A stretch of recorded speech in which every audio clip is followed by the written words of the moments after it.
La peur des bombardements, la faim parce qu'on avait pratiquement rien à bouffer, et la peur, le froid. Moi, je me souviens, on habitait là où je venais pas loin. L'hiver, il y avait de la glace à l'intérieur. On mettait le doigt comme ça fondait, ça faisait des petits dessins. On était dans le fond de la marmite, vous savez. On avait les Allemands qui faisaient couvercle, hein, et puis on était au fond de la marmite, on n'était vraiment plus rien. Hein. Je me souviens des amis qui avaient réussi à faire des frites. Alors c'était bouleversant pour moi. C'était bouleversant de savoir qu'il y a des gens qui avaient pu avoir assez d'huile pour faire des frites, quoi. En zone occupée, tout était raflé par les Allemands. Hein. On ne savait pas ce que les Allemands allaient faire. On ne savait pas ce que ça allait donner. Et donc, on est allé à la cave plusieurs jours suivants. Notre abri à nous, c'était le métro Belleport. Il descendait très très bas sous terre, le métro Belleport. Et la plupart des femmes, elles venaient avec un chichu sur la tête, bien sûr.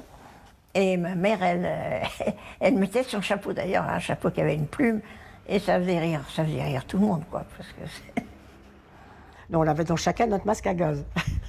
Tant pis pour toi. Et puis un jour, on a ouvert les masques à gaz, enfin bon, on a ouvert le truc, et qu'est-ce qu'il y avait dans la boîte de masques à gaz de mon frère? Des jouets. Il avait enlevé le masque à gaz, il descendait avec ses jouets. Tous ceux qui sont rentrés dans les mouvements de résistants savaient qu'ils prenaient des risques. Hein. Des risques s'ils se faisaient arrêter, c'était la mort. Hein. Donc, on peut avoir que beaucoup de respect pour tous ces gens-là. Hein. Il me donnait mon kilo de pommes de terre et je sortais mon petit porte-monnaie pour le payer.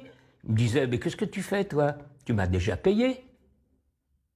Alors, j'étais surpris. Je dis, mais monsieur, je ne vous ai pas payé, mais si je te dis que tu m'as payé, c'est que tu m'as payé. Allez, fous-moi le camp. Vous voyez, c'était des petites choses comme ça. Et une aide comme ça, tout à fait, vous voyez, voilà, il ne se mouillait pas. Et il nous aidait quand même. je pense qu'il y a beaucoup de gens comme ça qui ont essayé de ne pas risquer grand-chose, voilà. Et ça, il y en a eu beaucoup quand même. Il y avait les FFI, il y avait les milices patriotiques, vous voyez, parce qu'à ce moment-là, tout le monde, tous les voisins, tout ça, tout le monde rentrait dans la résistance, vous voyez. Avant, c'était plus compliqué, il y en avait moins, il y avait moins de volontaires.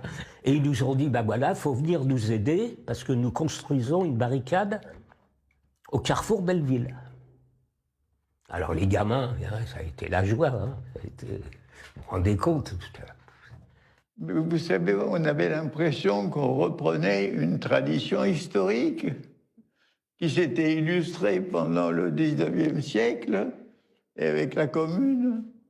Et c'était ça qui était particulièrement émouvant. On continuait à notre façon l'histoire de France. Moi-même, j'ai pu édifier une barricade qui n'a malheureusement servi à rien, parce qu'elle n'a pas été attaquée.